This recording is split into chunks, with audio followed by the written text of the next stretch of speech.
তো তোমাদেরকে একটা জিনিস দেখাই, যে একটু আগে বাবা গেছিল বাজারে, বাবা বাজারে গেছিল তো কিছু জিনিস আনার জন্যই গেছিল। তো আমি একটু ফল আনতে বলেছিলাম আর টুকিটাকি জিনিস একটু আর দরকার ছিল সেগুলো আনতে বলেছিলাম। তো বাবা একটা আমার পছন্দের জিনিস নিয়ে এসেছে। তো তোমাদেরকে দেখাই যে কি নিয়ে এসেছে। এই যে এদিকে দেখো নিয়ে এসে পেয়ারা, এই পেয়ারাগুলো খেতে খুব মিষ্টি আর খুব সুন্দর। কালকেও নিয়ে এসেছিল, তো সেগুলো সব শেষ হয়ে গেছিলো। আর এগুলো না মানে বেশি রাখলে ভালো লাগে না, ওর জন্য ডেলি আনা ডেলি খাওয়াটাই বেশ ভালো। ফ্রিজে রাখলে স্বাদ নষ্ট হয়ে যায়। আর সাথে এনেছে এই যে কাঁচা আম, এই কাঁচা আমগুলো দিয়েই না টক ডাল বানানো হয়েছে। এই আমটা বেশ খেতে টেস্টি, যখন কেটেছিল তখন আমি কাঁচা খানিকটা খেয়েছিলাম। সাথে কলা এনেছে, সবাই ব্রেকফাস্টে খেয়েছে।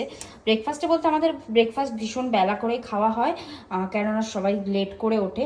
আর সাথে এনেছে এই যে মিষ্টিগুলো, সবাই খেয়েছে। আর খানিকটা রাখা আছে। সাথে এনেছে এই যে দুধ পুলি, আর এই যে আম পান্নাটা। এই আম পান্নাটা আমি যখন বানাবো তোমাদেরকে শেয়ার করবো যে আমি কিভাবে বানাই।